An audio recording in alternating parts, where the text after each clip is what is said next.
સાતમ આઠમનો પવિત્ર તહેવારને ધ્યાનમાં રાખીને સુરેન્દ્રનગર જિલ્લાના લીંબડી ખાતે સેવાભાવી કાર્યકરો દ્વારા માનવતાભરી એક સરાહનીય પહેલ કરવામાં આવી છે.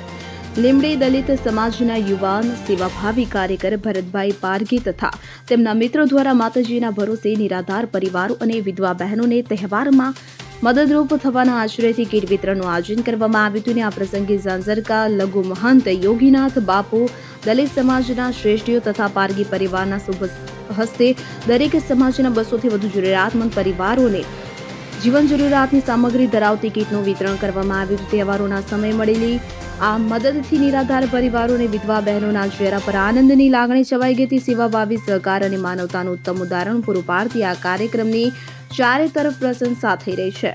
કલ્પેશ વાઢેર, સુરેન્દ્રનગર. હવે જુઓ દેશ દુનિયાની તમામ ખબરો તમારી આંગળીના ટેરવે. ઉઠાવો મોબાઈલ અને Google Play Store પરથી ડાઉનલોડ કરો અમારી CN24 ન્યૂઝ મોબાઈલ એપ.